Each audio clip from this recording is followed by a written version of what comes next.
Welcome to the Southpaw Sessions. I'm Joe Levy, a contributing editor at Rolling Stone and also a contributor to magazines like Details, where I wrote this month's Jake Gyllenhaal cover story. The occasion was Southpaw. These gentlemen need no introduction. Jake Gyllenhaal, Eminem, executive producer of the Southpaw soundtrack, and Jake, star of the movie. Let's talk about where this movie started. Kurt Sutter, the creator of Sons of Anarchy, wrote the script originally for you with your life story in mind. And tell me, how'd that script first come to you? The original idea was for me to be in the movie. You know, something that would be similar to my life story, but I don't know, maybe metaphorically through boxing, you know, coming up or something, you know. And the script had been in development for quite some time, and Kurt Sutter got on board. And once we got the script, you know, it was incredible. And this was in 2010? Yeah, it had been in the works for a while, and by the time the script had got to a place where everybody felt comfortable with it, the timing really just wasn't right for me to be able to do it and to be able to make that commitment. And the story of the movie is the story of Billy Hope, who Jake eventually came on board and portrayed, a Southpaw boxer, developed with you in mind. You're a lefty, as you say, and phenomenal. You write with the left. And he loses everything. And what about that? He loses his family, he loses his title. What about that resonated with you?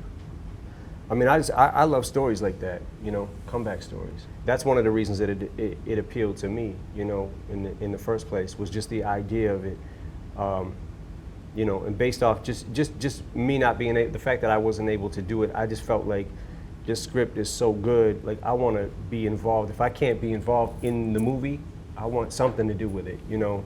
If I can produce music for the soundtrack or whatever happens, I just feel like I want to be involved. And seeing the movie and how Jake did it, it's incredible. So I'm super excited just to be a part of it, you know. And what a job that everybody did. Antoine, the way he did it and put it together, and everybody who's in this movie is killing their roles. So. And Antoine is Antoine Fuqua, the director. Jake, tell me how you first came to meet with Antoine about this project. I had met with Antoine like 5 years before, and we had like a lunch meeting. It was very Hollywood, and he told me he saw something in me that no one had seen before, and I was like, oh, gee, okay. And I thought it was kind of bullshit, to be honest. And then a year, maybe 4 years later, we had another meeting about this, and he said, I told you 5 years ago, I saw something in you that, and I want to bring it out of you, and you know, and I was like, oh, that's funny. I thought maybe that was bull. And he was like, no, this is for real. And I read the script, and I thought it was amazing, and I thought the idea of this father-daughter story, which is essentially the thing that really drew me to it, you know, was so moving. And Antoine said to me, you know, I want to shoot these fight sequences like real fights. I want there to be HBO cameramen there filming it. I want Roy Jones Jr. and Jim Lampley there. I want Tony Weeks there as a ref. I want the whole thing to feel real. So, do you know how to box? And I was like, no, but I can learn, you know. And so I, you know, he's like, all right, well then you have to commit. And I said, I'm in. And this was after you had filmed Nightcrawler, so not only do you have to learn how to box, but you had lost quite a bit of weight for that role, so you had to literally rebuild your body. Well, I met Antoine right before I started shooting Nightcrawler, and I was like, you know, 35 pounds lighter. And I remember being like, oh no, I can play this boxer, you know. I remember thinking that, and just thinking like, how is he ever going to believe that I could play a boxer when I'm just like sitting here all skinny? But yeah, I mean, to me, I just needed a running start. I just needed to ramp up, and I knew if I had a long enough running start, I'd be able to make it. Now, you trained for 5 months. You had taken up boxing as exercise and training at one point, so you already, when the script came to you, had some boxing experience. Is that right? Yeah, I did that. I messed around with it for a couple of years with Emmanuel Stewart and Hill McKenzie, and just you know, they would just come to my house, and we would hit the pads, have sparring sessions. Sometimes Emmanuel would bring some guys from Crunk Gym, and got my ass whipped a couple of times. A couple times did pretty good, you know. But it was all just, you know, it was all for fun, and exercise, recreation kind of thing. Have you guys compared training notes and sparring notes at all? Not really Not yet. really. Well, let's get into it. That's what this interview is going to be about. No, I mean, the funny thing is I sort of took a little bit of time, like after we finished shooting the movie, and took a break. It was such hard training, you know, getting ready for it, that you know, you kind of wear yourself out. You understand. You trained for bit. 5 months. You were doing 2-a-days, right? Yep. Yep. So you were running in the morning, training, breathing and eating, and then training again. Well, breathing was a part of all of that. How long had you been training before you first had a sparring session? Out to maybe 2 months, because I mean I was learning the basics. I mean I really didn't know how to I didn't know how to do anything. I mean I thought I knew how to throw a punch, but I really had no idea. That's I'm the exact same. Yeah. And when Emmanuel first was teaching me like stances and things like that, and the proper way to throw a punch, you know, just regular fighting is So different. It's way different. Regular fighting, you mean punching people on the street? I mean, I guess. There's a difference between like in it surviving and then Yeah, actually street the brawl. art. Whatever, yeah. What were your training sessions like? How long did they last? Probably about an hour each time. Hour and a half maybe. And the sparring, you said, did good a couple of times, got your ass kicked a couple of Yeah, I times? went for about 2 months, the same, before Emmanuel actually got me to spar with somebody. He had a couple of boxers that were really good, and one of them was a contender or whatever. And he wouldn't tell me until you know we were done, because I don't think he wanted to. It would have really fucked me mentally, you know. But nah, we would just spar, and I remember, you know, the first time I ever sparred, I ended up getting my gear was like on the other side of my head, you know. I'm glad that my neck wasn't still. You just fought a pro, Right. right? Jake, what was it like for you first sparring? We started body sparring first, so maybe Emmanuel should have tried that first. Yeah, it probably would have been cool, Yeah, but that was how we started. We just started all body sparring, so we were only really allowed to hit, you know, body, you know, which actually is really difficult, you know, to just basically only focus on that, and then also really hurts a lot. There were times I think you probably prefer getting knocked out than getting hit with a body shot, and then we progressed as we got closer. We stopped really sparring a lot 6 weeks out because we shot all the fights the first 2.5 weeks. So we started training and trying to get down to weight, because I was at like 190 or something, and it was a light heavyweight, so I was trying to get to 175.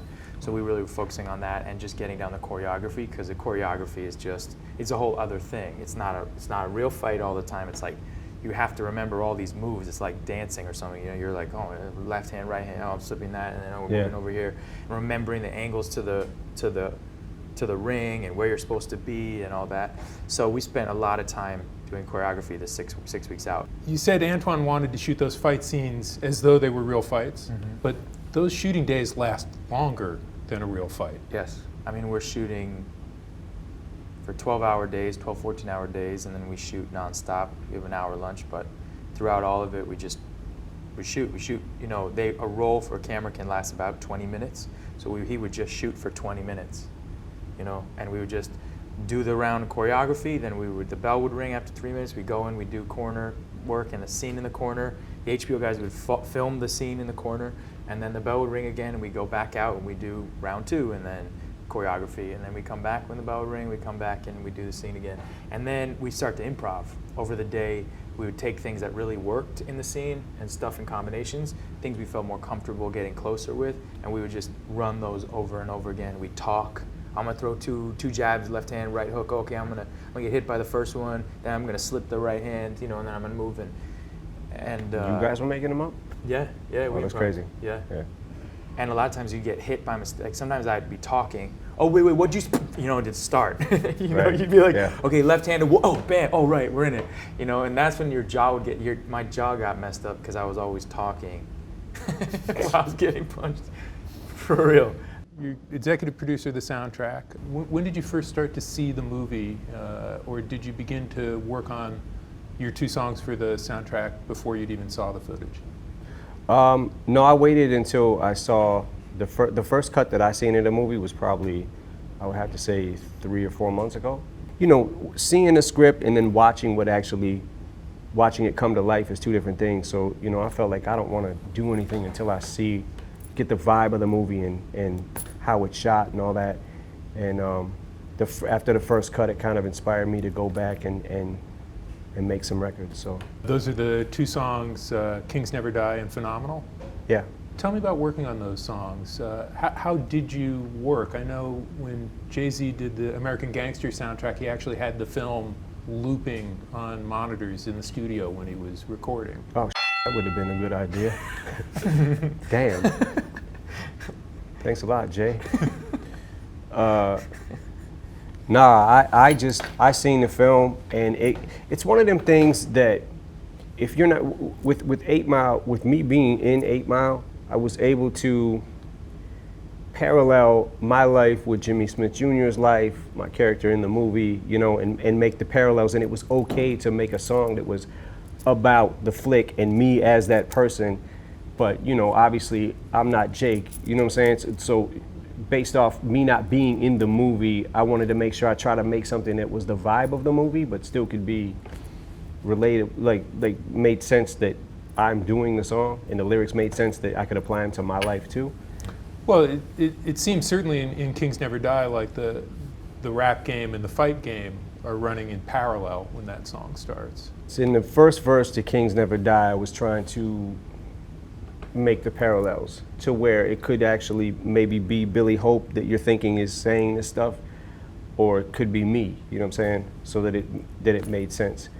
But I just felt like it would have been a little weird for me to try to take the whole song and make it like I was a boxer or something, you know what I'm saying? Yeah, but the idea of boxing and boxing movies is definitely in that song. I mean, there's almost a Rocky reference in that first verse as well. And there's definitely that Eye of the Tiger feel of that guitar, right? Yeah, for sure. Yeah, when I first got that track, Khalil made that beat, and when he first sent it to me, I was like, yo, this makes sense with what you're going through in the movie. You know what I'm saying? Like based off the fact of, like, I don't want to give the movie away, but the plot just made sense to me. The plot made sense with the chorus, you know, because I got that hook and I was like, oh, this could be for that. The first thing I actually did was Phenomenal for the movie, and I actually sent that to Antoine, and I hadn't wrote it yet. I just did the hook and was like, tell us to see if he likes it, and they put it in the trailer, and I was like, oh, I guess I better write the song.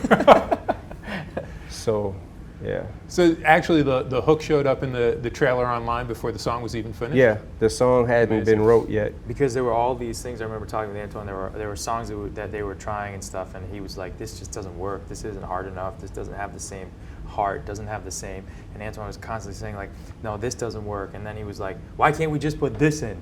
And he was like, "Why can't we just put the song that Eminem wrote?" Like, and then they did, and he was like, "I love this. This is the trailer. This is the movie. This is what I wanted to make." I remember when he said that. Yeah, that's crazy. Yeah. So then you were under pressure to finish the song? Yeah, I mean, I just knew I had to finish it. I wanted to, like, we had sent it to him just to see if he liked the vibe of it or whatever, and it was pretty quick that it ended up being in the trailer. That was like a couple days later or something. No way. Yeah, and I was like, okay, well, I guess I should probably finish it then. So, How much longer did it take to finish the song? 5 minutes, give or take. One round. Right. Nah, I don't remember. I just knew. I mean, it was fairly quick. I knew I had to turn it around quick. You know, I knew I needed to do something and lay something to be able to send to Antoine to make sure that he liked the vibe of the entire song.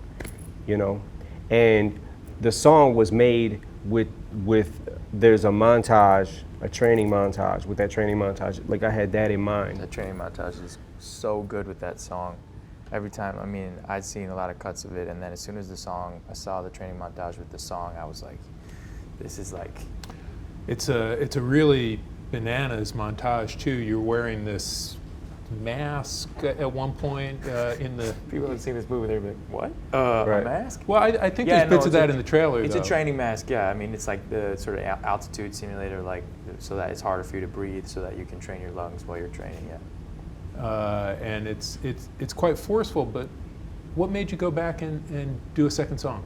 I don't know. The movie was inspiring. You know, I felt like I think I made after the second cut that I had seen is when I made Kings Never Die, and I think it had just inspired me to just go in a different direction. You know, and I wanted to be with this soundtrack as involved as I could be. You know, because like I said, I feel like this is a special movie. You know, it's super. There's scenes in this movie to me that are moving. You know what I'm saying? Like it's super powerful, and it's a movie that I think a lot of people are going to be able to relate to. So I just wanted to have as much to do with it as I could. You know, it was fun for me to do. One of the ideas in Kings Never Die is wrestling with legacy. You mentioned Jay-Z, Tupac, Jam Master Jay. Were you thinking about your own legacy and ensuring your own legacy? Well, I was trying to make the kind of parallels between, you know, trying to set it up so that it could apply to the boxing world, and it could apply to any realm of where there's any kind of competitive nature to it, you know. But I also felt like, you know, if people hear this song, and if they haven't seen the movie yet and they hear the song, would it make sense if I'm talking about boxing, you know what I'm saying? But I was trying to just make the overall feel fit the theme of the movie, you know? The two of you were just together in Detroit for a screening. Wait, did I just say that or What? what? Oh, sorry. Sorry. Are you wait. talking or am No, I talking? where are we? I don't know. Hold on, wait. Hold what up. the f?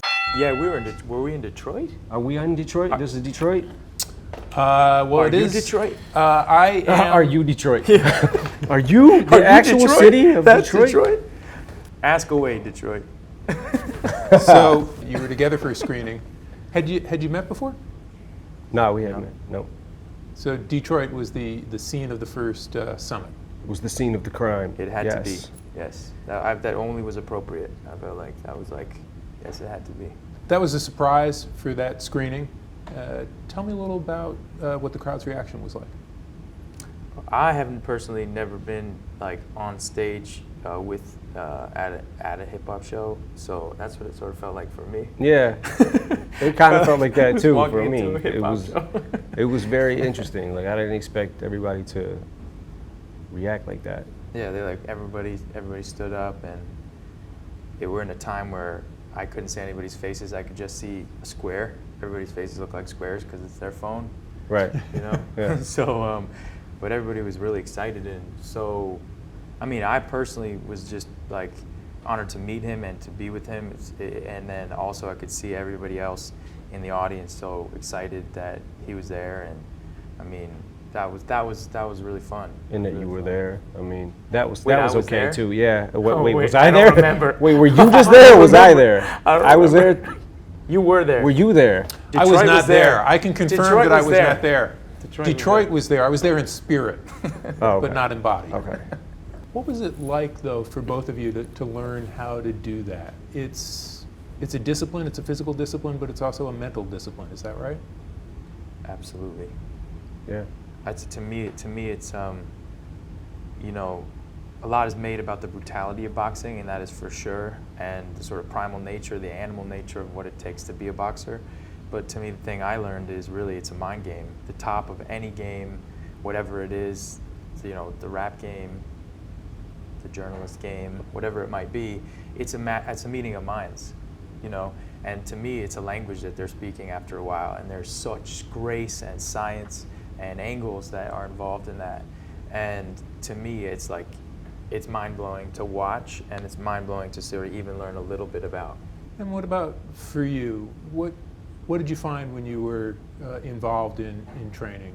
It just gives you a whole new appreciation, a whole different appreciation for what those guys go through and what they put their bodies through, and just the craft of it. No matter how much you think you know about fighting, until you know proper technique, proper stance, the proper way to throw a punch, the proper way to block a punch. Like, it's just all that I thought I knew, I didn't really know, you know, going into it. And Emmanuel was one of the greatest trainers ever in history of boxing. So,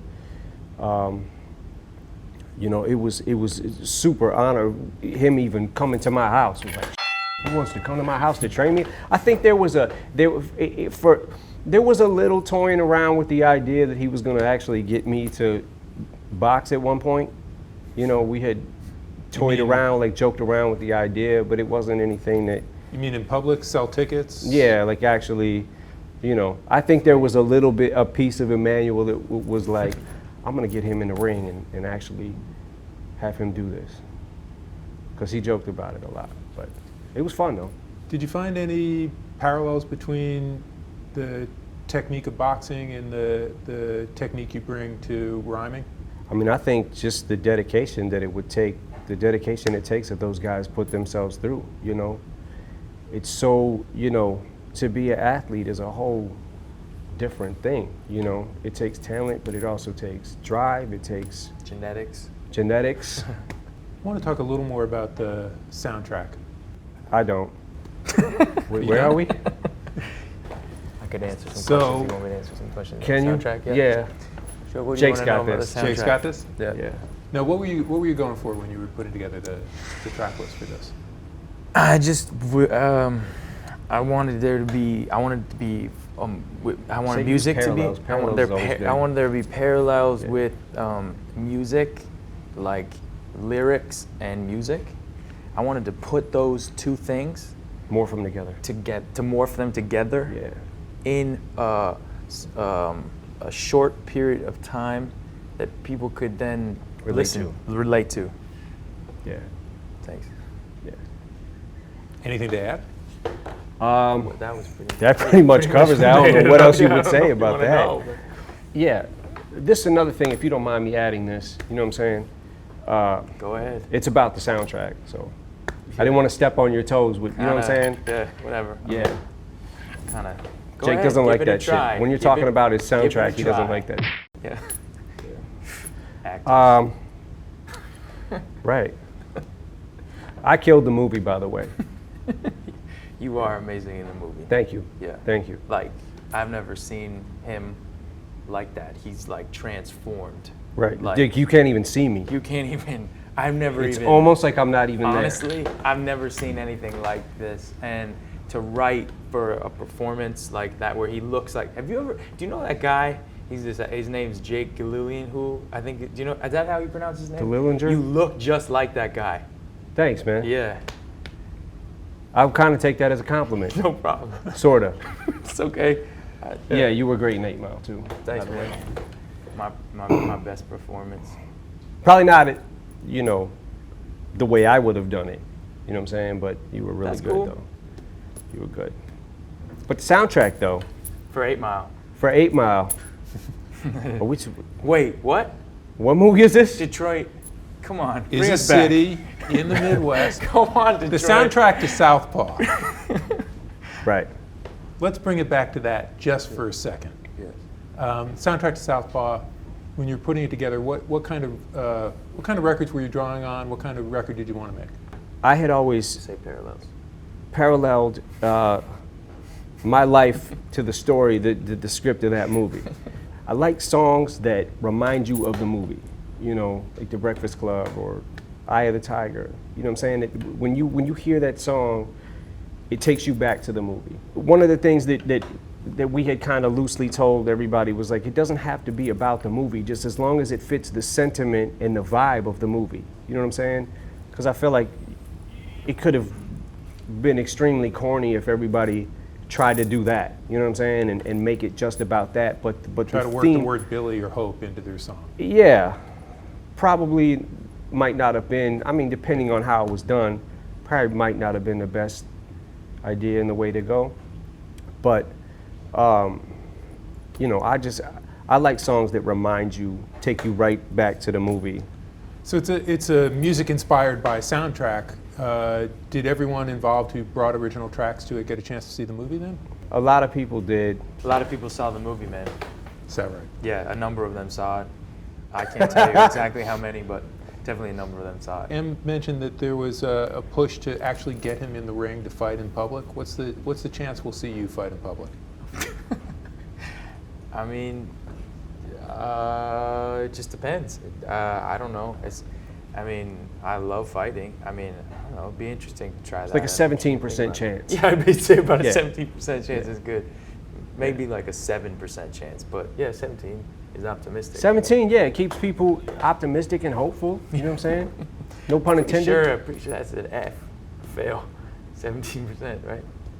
17% is good. No, it's good. 17% chance that I'll probably get in the ring at some point, professionally. 50 Cent is one of your co-stars in the movie. Yes. Plays your manager. Yes. Also has a track on the album. Tell me about first meeting 50. He came to the gym when I was training one day. Antoine invited 50 to the gym, and I got out of the ring. I remember I'd finished my training session, and we went into the back of the gym I was training in, and 50 just started talking. He started talking like my manager. I don't know if he had talked with Antoine about something, but he just started talking about the fight game. He talked about what he wanted to do with me as a fighter, and he was like in the space that we eventually shot the movie in, which was a lot of improvisation, a lot of playing around in the moment of like the reality of whatever was happening. And I just thought, wow, like. And when he's talking to you like he's your manager, Yeah. and he is in fact involved in the fight business, Yeah. that's one of his many business ventures. Yes. But what's he saying to you? Oh man, he's talking to me like a lot of the things you hear in the movie. Things like he's like, oh Billy, he's calling me by my character's name already. He's like, oh Billy, this is what we're gonna do. We're gonna get this. I already have this thing. He's like, I already have a deal lined up with HBO. You know what I'm gonna do? Is I'm gonna get a deal lined up with HBO. I'm gonna make a 3-fight deal. Like, he started talking to me like that. So he starts improvising with you. Oh yeah. On your first meeting for Southpaw. Yes. Exactly. Right. Yeah. He also improv Look at with the you on parallels. first meeting. Right, the parallels between, there's something to be Crazy said there parallels. about the parallels that morph together. He's not just your friend, man. The You know what other I'm side of saying? the coin. The other side of the coin, right. There's 3 sides to every coin. I was Wait, unaware of where that. the hell is... There's the one side, tails, heads, and then Detroit. I'm tripping out on you right now, man. Yeah, man. I'm tripping. Yeah. 70% chance that I might fight right now. 17% chance. I don't know. 70 who, or 17? Maybe with Paul, but I don't know. Right, somebody. Yeah, somebody. Jake's fighting somebody here. Somebody. It's 17% chance. So I'm not gonna get up out of my chair, but I'm thinking about it. It could be 17% out of 117%. We don't know. I would say about this movie, there's something interesting about the movie and the soundtrack and how people respond to it. It's like I've never felt like a film has brought all these people together in a way that like, and that's a testament, I think, a testament to the fact that the movie is whether it's indirectly based a lot on him and who he is as a person and a father, whether what Antoine believes is being a father and being a parent, and what you give to your family and how you're devoted to them, how I believe in my family, that to me is what the movie's about. Ultimately, is about family and also about how hard you will fight for that. And I've never been in a film where it's brought all these different people together in the way this movie has. That's why I was saying I feel like there's so many people that would be able to relate to this film, just because of what it's about and the struggle and how hard you would fight to get your family back, and just the entire theme of the movie. So you don't box. You don't box from the I don't Southpaw box stance. from the Southpaw stance. No. That's Neither interesting. do I, and neither does Billy Hope. Southpaw, I think, is more of a metaphor for the things you have to do to switch up when life, hits you with blows, that you didn't expect. And I think that's really what the title's about. And that's what it means to me, and I know that's what the movie's about. So, Well, on that note, we're going to leave it there. Thank you for joining us. thanks, man. Cool. Thank you.